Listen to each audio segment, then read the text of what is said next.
Hey there, it's Carly with the Expat Focus podcast.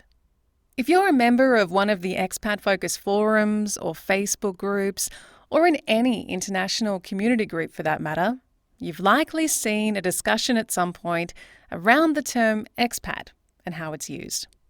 What makes one group of people expats and another group foreigners or immigrants? Why does this terminology matter, and how does it shape our views of different groups of people who move abroad? My guest today is Gabby, the co-founder of Milk Café, a social enterprise in Glasgow, Scotland. Milk aims to empower and support refugee and migrant women who they take on as volunteers. But the cafe's not just providing these women with an opportunity to gain new skills and experience, it's also promoting greater community acceptance and understanding. Can you tell me, first up, how did Milk Cafe come about? Well, it started probably from a kind of dissatisfaction that me and Angela had with our jobs a few years ago. We'd both been working in hospitality, but also in the third sector. And I think we were kind of, just a bit exasperated with both types of job and thought that we would quite like to set something up ourselves that combined the two but had a kind of social impact as well. And we had autonomy over it and could be a bit more flexible with what we did.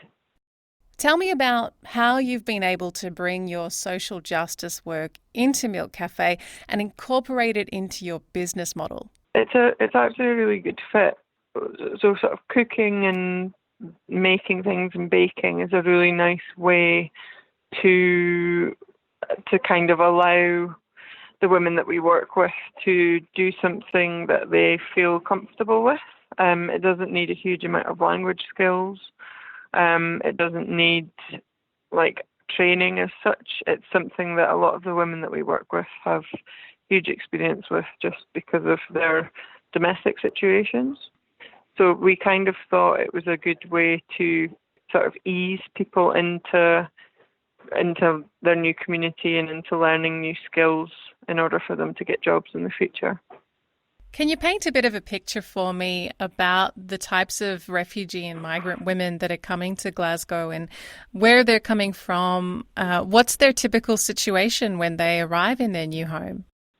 It's really varied, so I'd be kind of wary about speaking for them. In the cafe, we have a huge range of women from different economic backgrounds, different sort of educational backgrounds, not to mention different locations around the world that they're originating from. You know, all of them have in common that they've been, if they're asylum seekers or refugees, that they're fleeing a situation of danger. So that's kind of the only thing that kind of ties them all together.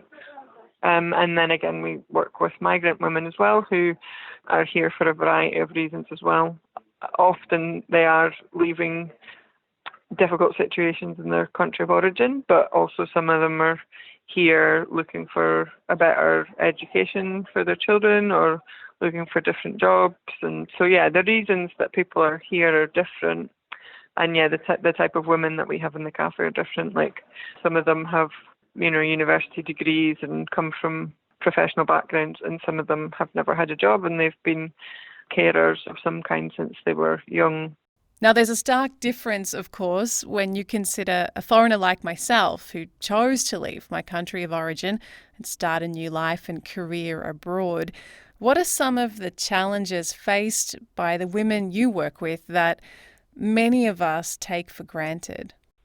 I think probably attitude of the local population is a huge one. So, I mean, I've done a lot of traveling, and people are called, even just the language, like expats, and people in their gap year, or yes, for sure. The kind of attitude of people in the countries that you're visiting, I think, is very different when you're sort of a privileged Westerner, and you're someone particularly who's visibly from a less affluent country, I would say. So I think that's a huge challenge. I think, the choice is a huge thing. Like places I've gone because I've wanted to, and I've had the luxury of being able to go home when I want to. And whether you do or not, that's a huge advantage that you have over someone who cannot go home. Yeah, and I mean things like obviously language barriers, like if English isn't your first language, you immediately have a problem getting your foot in the door of a job. And yeah, like, cultural attitudes, like, for example, if you wear a hijab, it's more difficult for you to get a job. So there's a lot of little things that make a difference, and there's a lot of really big things. And yeah, I mean, I think it's a completely different. I think, being a Spanish or an English person going traveling and picking up jobs is a completely different thing to, an Eritrean refugee forced to flee to Europe trying to make a living. They're completely different things. But I mean, there are shared sentiments, like loneliness and cultural barriers. Those are things that everyone feels when they move somewhere new. So there are ways that you can have common ground. But yeah, it's you're right, it's a different thing. You mentioned that community attitudes play such a big part. How have you seen the community that is around your cafe and your customer base really help to support these women and make them feel welcome in the work they're doing? I think largely it's been really positive. I think we've had a lot of support from the local community in setting this up and in maintaining the project, which indicates to me a certain level of empathy and acceptance for the women that we're working with. I think, again, there's a range of people and the attitudes to them can be different. So I think we have what I'll say are more sort of palatable people that we're working with, that people, it's a slightly easier to accept into the community. And then there's more challenging people as well, and those are the people that probably have a harder time. Like, for example, we work with women. Most of the women that we're working with have got families, their mental health is reasonable, things like that. Whereas I've volunteered with agencies before that work with male refugees with quite severe mental health problems, and that's a much less sort of palatable, is probably the right word, demographic. And I think communities can be quite hostile without recognising that those people need support just as much as, lovely, well-spoken, educated refugees. But largely, I think we, in this project, have found people have been very warm and welcoming. We do work with quite a lot of people from the Roma community, and, for example, attitudes to them can be very hostile in this area because of various issues. But that's quite interesting to see the difference in, the attitudes to people, to our refugee volunteers and those towards our volunteers from a Roma background. So it's not always perfect, but yeah, they're largely, I think, the response has been positive. Gabby, what do you think are some of the biggest misconceptions that people have about migrants and refugees? I think the biggest one is that they are coming here to take something from us, that there's this idea of all these sort of people who are chomping at the bit to leave their homeland and come here because it's so wonderful and, access all our free benefits and have a great time. Like that kind of narrative that particularly gets pushed by the right-wing press. It's silly. It's bad, but it's also silly because it's so inaccurate. You only have to spend 5 minutes actually looking at what's happening, looking at the financial situation that most of the people who come here are in. You've got people who are in asylum limbo for 10 years, like with no money, no recourse to public funding, sitting in freezing, horrible living conditions. When of course they want to go home, but they can't because their lives are in danger. And I think that's the biggest misconception. And with migrants, it's a similar thing. It's like it's this kind of judgment that they're coming here to take things from us, and it's like that isn't, they're largely doing the jobs that British people don't really want to do, contributing to our tax system, putting their kids in schools, and some of them are growing up to contribute to our society. So it's I think this this narrative of people taking from us is the biggest misconception. And I do find it quite frustrating. But again, I have to be fair and say that we don't encounter it that much in the day-to-day running of the cafe. Maybe online slightly more, but that doesn't necessarily mean much.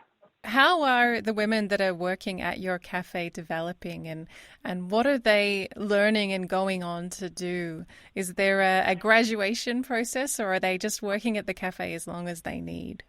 So it's really varied. We have some women will sort of come to us with a really tangible end goal and say, I want to improve my English and I want to get a job. So we've had volunteers who've done that, and they've done it for 6 months, and then they've put it on their CV, and they've learned how to use the coffee machine. They've learned how to do front of house. They've learned how to kind of do the normal front of house things that you'd expect, and then they've left.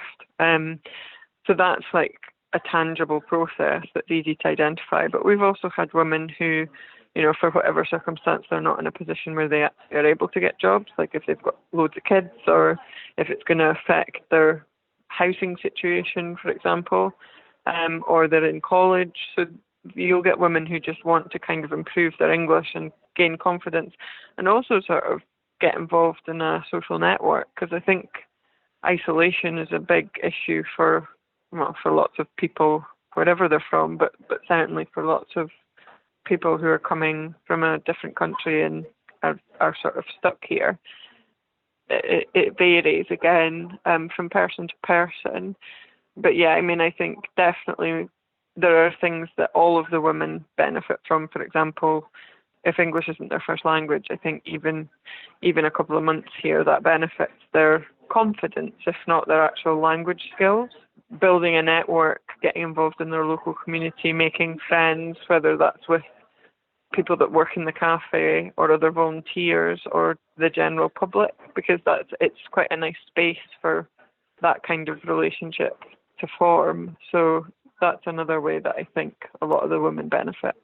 And what does running Milk Cafe provide to you and your business partner?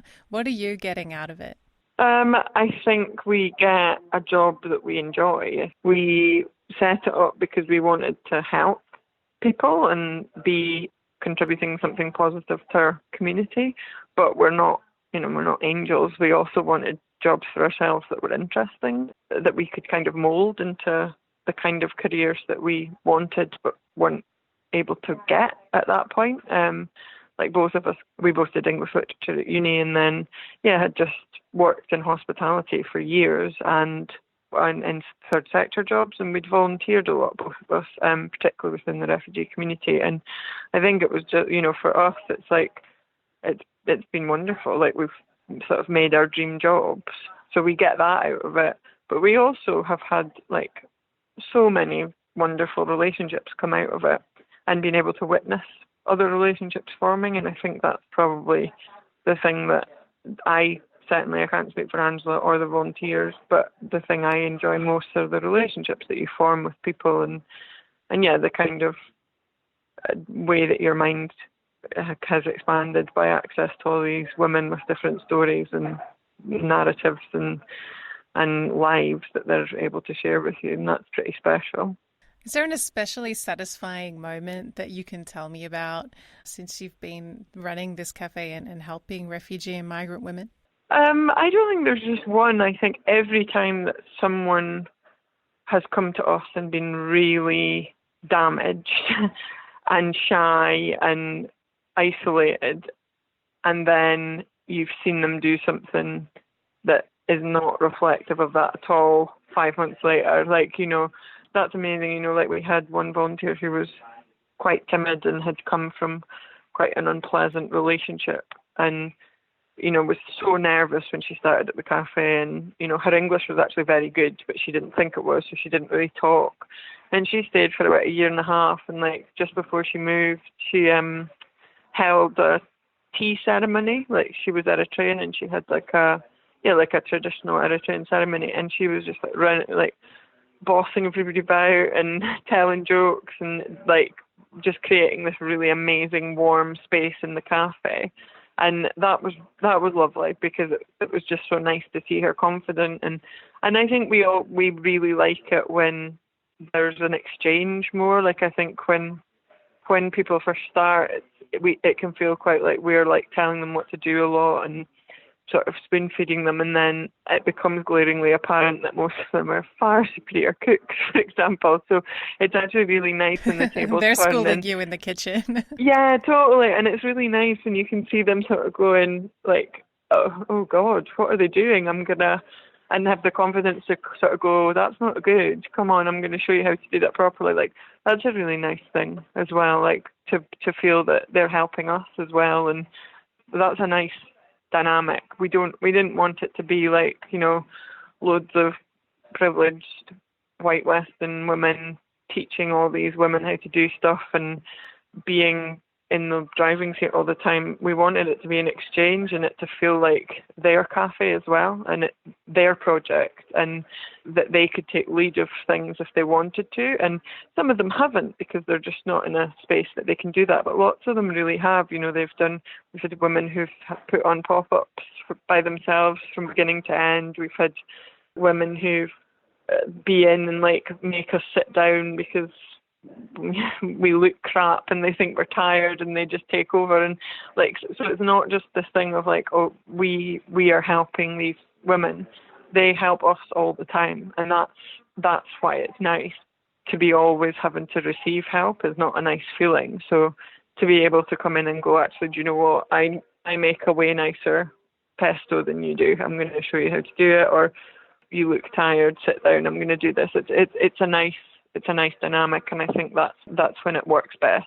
When it comes to long-held beliefs and opinions that many of us have about refugees and migrants, obviously it can be generationally and politically influenced, but what would you encourage people who do have preformed ideas to do to gain a better understanding of these women? I think it would be two things. The first would be stop reading crap news, stop watching crap news, stop receiving this rhetoric of racist bile that is so prevalent in our community, in our society, because it's not true. That's one of the really important things that I think actually, a lot of particularly maybe older people, that's all they know about refugees. They don't meet any, they don't have contact with any. All they see is the Daily Mail and the Sun, and the way that politicians, and particularly in the Tory party at the moment, refer to human beings. So that's definitely one thing. And the other thing would be to try and meet people from that background, because they're like everyone else. Some of them are nice, some of them are not nice. They're just people. And I think like that sounds really patronising, but I think there's so many folk that actually have never met a refugee, have never really spoken to their migrant neighbour. And if you do that, it's like any kind of form of prejudice and hatred. I think it's very hard to sustain when you're friends with someone from that background, because it's silly. It's silly is a flippant word to use, but it is like to not like someone because of the colour of their skin, or whether it's their sexuality, or the fact that they've come from Syria where their whole family's been blown up like that it doesn't make sense. It's not rational. And I think most people are basically pretty decent and rational once you have that human contact. I hope so anyway. I like to think that that's Me too. true. Yeah, I think it is. And I think we have seen examples of that in here. Again, it's like, it's not a space that people who are possibly very prejudiced would come into, because it probably looks a bit arty and hippie-ish. I can't say that we're kind of reaching people who are really reactionary and The right-wing. mirror readers, yeah. Yeah, but I think there are people who come in here who might be a bit like, they're coming here and taking our benefits. And I do think that some of those people have probably had their views changed a little bit by the women that they've spoken to, and the ideas that they've taken away from that. And even if that's just one or two people, then that's great. That's it for today. If you'd like to continue the conversation or ask Gabby any questions, head over to expatfocus.com, follow the links to our forums and Facebook groups. You'll find more episodes about all aspects of expat life at expatfocus.com/podcast or through your favourite podcasting app. If you like what we do, please leave us a review, and I'll catch you next time.